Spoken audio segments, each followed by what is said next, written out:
For the founders in the space with style and grace, I'm Brittany Antoinette, host of the Not So CEO talk show and founder of The Idea Girl. From work and wellness to bootstrapping and burnout, we cover all bases on building a brand, whether you're a seasoned vet or you're just getting started. Through guest interviews, water cooler combos, and office hours, we're paving way for a new era of Not So CEOs. So grab your notepad and tune in for unfiltered banter on branding, business, and bullshit. On today's episode, it's time for office hours, and we're diving deep into how perfectionism is a form of procrastination. We'll discuss how waiting for the perfect moment, over-planning, and constantly comparing yourself to others can hold you back. We'll cover the signs of perfectionism paralysis and share practical tips on how to combat it. So let's step into my office. Hello, friends. Welcome to another episode of the Not So CEO talk show. Yes. I am back after a very long hiatus, but can I just say your girl is well rested and focused more than ever. Okay. Now, my hiatus also has a lot to do with the topic of today's episode. So if you haven't noticed, there is a new format and your girl decided to take her talents to YouTube. Yes. May I also say that this is not my first rodeo. This is actually my second time being on YouTube. And we'll get into my first time on YouTube and how I actually failed at that. But anyway, let's get in today's office hours. I want to talk about how perfectionism is just another form of procrastination. Now, I know you're probably thinking, what does one have to do with the other?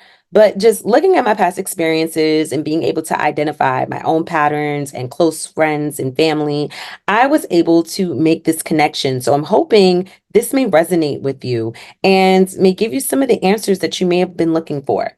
So let's actually get into the definition of both perfection and procrastination. Now, according to Merriam-Webster's dictionary, perfection is defined as the condition, state, or quality of being free or as free as possible from all faults or defects.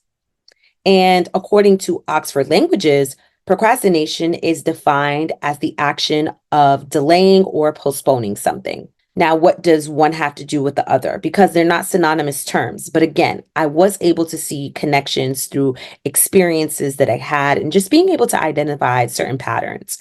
So let's actually talk about my first failed attempt at YouTube. So back in 2010, I started a blog called Orgasm Blush, Lipstick, and Concealer. Yes, just like the song Fancy by Drake, where he goes, Orgasm Blush, Lipstick, and Concealer. That was the name of my blog, right? This was obviously way before I became a brand strategist, right? I must have been only 20 at the time, possibly even 19. And I've always had a passion for makeup. I mean, I've been shopping at Sephora since I was maybe 15, 16 years old. I've been messing with MAC palettes since I was about maybe 9. And my aunt used to let me do her makeup and whatnot before going out. And I just always loved beauty, hair, makeup. I always loved fashion as well. So I thought that I wanted to start a blog. So I wrote all of these articles and I decided, you know what, I'm going to start with a YouTube channel. And this was around the time when YouTube just came out, right? So you had all of these creators on here and I was just like, okay, I'm about to make me a little YouTube channel too. And I'm going to talk about it. So my first video, and I don't even know if you can find it on YouTube. If someone can find it for me, please let me know and tag me in the video because I can't find it for the life of me. And I decided to do a video on how to apply red lipstick because at the time, red lips were my thing. And y'all, I recorded it on a computer. I don't even remember what computer I had at the time. I think it was probably a webcam that I recorded it on. But anyway, recorded the video and I remember hating it, but I still posted it anyway. And then that was the only YouTube video that I ever made for Orgasm Blush, Lipstick, and Concealer. Let's cue the tiny violin right now. And And I just remember feeling like a failure, right? After one video, I didn't even put any work in. I just literally recorded one time and then I marked myself as a failure, all because it wasn't perfect or the video quality wasn't as amazing as I wanted it to be. But the fact of the matter is that had I actually just continued I probably would have gone pretty far with it, but I gave up so quickly, all because I had this idea in my mind of what I wanted it to look like. And I was comparing my baby step to someone's 100,000 step. That's insane. And that is tremendous pressure to put on myself, right? Especially as a beginner. Like, I'm a beginner. How am I going to compare what I'm doing to that of an expert, right? I'm just asking to feel bad, right? I'm just asking for it at this point. Anyways, I gave up on blogging without really trying. And pretty much, I had my whole life and things happened. I ended up becoming a brand strategist, so on and so forth. And then I started the Not So CEO talk show back in the winter of 2022. And at first, it was just audio, but I always intended on doing a visual podcast. And at the time, I had an office space. As you can see, we are in my bedroom, right? And we'll get into that a little later too, because it's a lesson, right? And I had this whole entire plan of how I wanted it to go. I planned out all my episodes for the next year. I had a list of all of the guests that I wanted on the show as well. And I think it got to a point where I had this idea. And for whatever reason why, what I was doing was not matching up to my idea of perfection.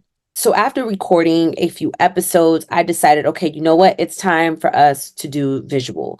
So I got one of my girlfriends to help me out. We set up the camera, we got some mics, some Rode mics, and everything.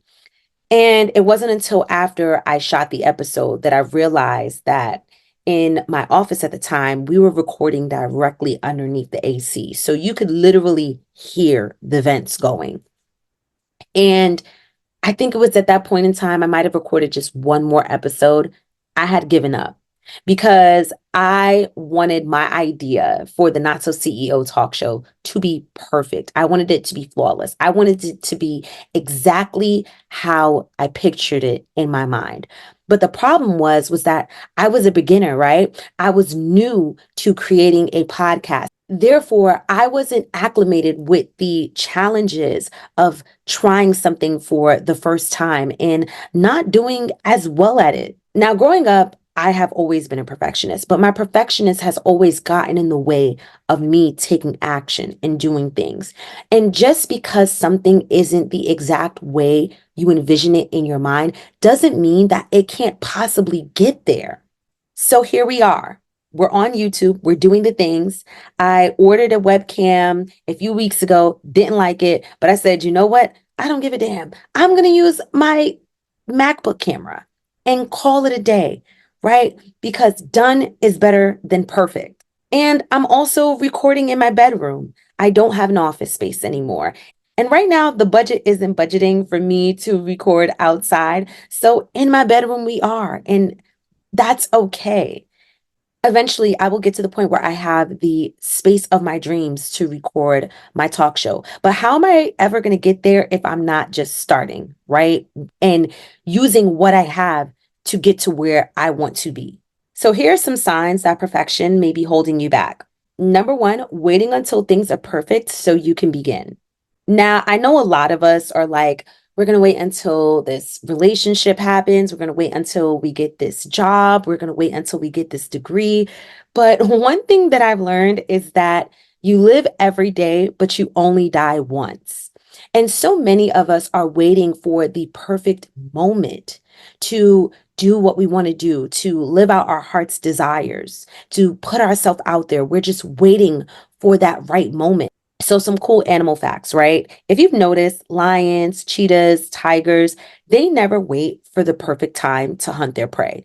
They're not looking at their watch and saying, oh, it's 3 o'clock. I think I'm going to go and get that zebra. No, the perfect time for them is always in that moment. So they're always going for the prey. They're always going for the kill in every given moment because they realize right now is always the right time. All of that to say, there's no point in waiting. I mean, of course, if there's any type of restrictions or boundaries that's holding you back, That's okay. What I'm talking about is not necessarily waiting according to your false expectations of where you should be in order to achieve what it is that you want. You never know, right? When greatness finds you. When a great idea finds you, a great idea finds you. Life is full of ups and downs. So there will be times when you're not in the mood to create. There will be times when you don't feel like starting this new business because life is happening all around us all the time. All I know is that you don't want to wait until you're on your deathbed before you decide that you haven't been living the life that you've been wanting to live. And I actually got that from a card game. I want to say that it's something like Friends with Strangers. It's one of those deep card games. I forgot the name of it. But I remember pulling the card last summer with my friends were playing the game. And the question I got is, what would be the one thing you regret not doing if you were on your deathbed? And I took that to heart. I was like, oh my goodness. And since then, the thing that I would regret doing, I'm actually doing now. Number two, you're over planning and underperforming. Now, what does that mean, right? Sometimes we get into this habit of planning everything out and having these full blown strategies on how we're going to get this done, who we're going to have involved, where we want to go, where we're going to do it. And then when it comes to actually taking action, it's crickets. Now, I'm also guilty of doing this. Again, using the episode of me planning my podcast 2 years in advance. Like, what the hell is, I will just say this, I am a very ambitious person. But then when I don't meet my own expectations, I beat myself up over it. And it's like, girl, like, you're crazy. Who is this hard on you, right? You. Like, why are you so hard on yourself? Now, it's great to have a strategy, but what's the point of having a strategy if you're not going to implement it into action? I think we spend too much time thinking and not enough time doing. And we need to change that. I think another thing is that we can come up with these huge, elaborate plans, but we need to make sure that the steps that we need to take are actionable. Now, let's say, for example, I want to move to France. It's one of my goals, it's something that I want to do. Cool, great. Now, how am I actually going to get there? Right?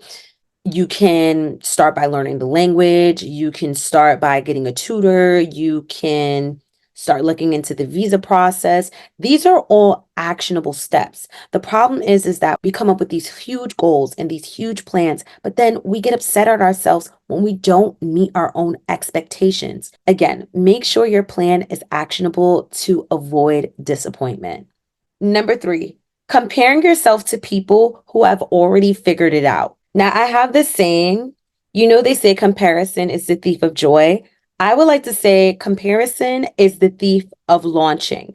When you are in the beginning stages, there is absolutely no reason why you should be comparing yourself to someone who's been 20 years in the game. It's completely unfair to compare our baby step to someone's 100th step. You need to give yourself grace. I think there's this obsession with looking like you have it all figured out instead of doing the work to figure it out. Invest time in yourself. Be patient with yourself and understand that you will eventually get there.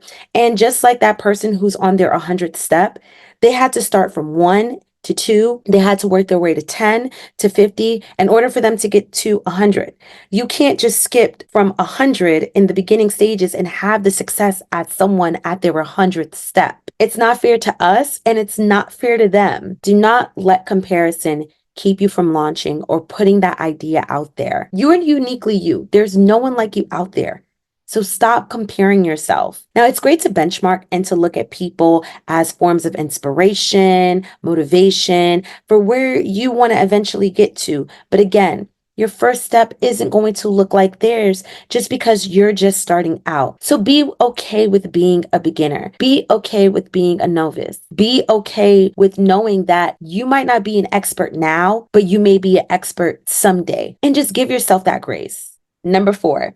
You have a habit of starting and stopping things. Now, I'm not here to come for you, okay? Because I'm also talking out loud to myself.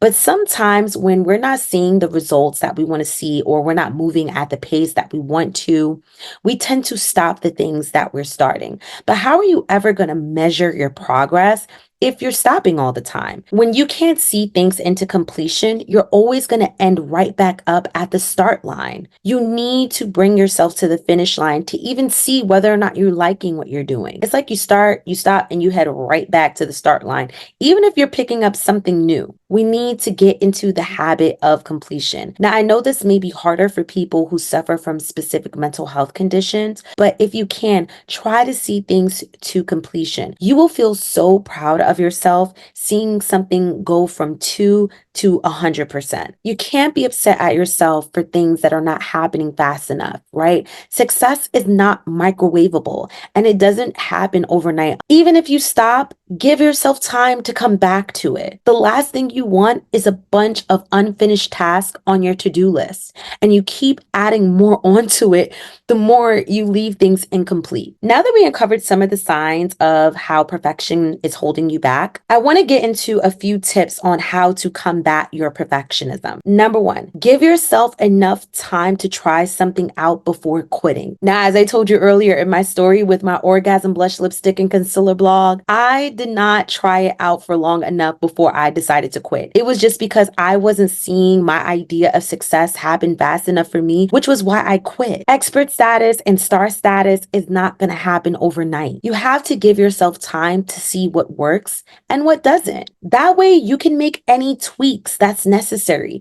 But we can't make any changes if there isn't any data to collect from. Number two, the more consistent you are, the more confident you will become. I like to think that we procrastinate out of fear or not having enough information in order to do what needs to get done. Like if we don't have the right information or the know-how to execute something perfectly, we'll procrastinate. I know I do it. I don't know about you. But the fact of the matter is that you have to try. And the more you try, the better you'll get at it. Okay, so we all know I'm from Brooklyn, grew up in New York City, and double dutch was such a huge part of my childhood.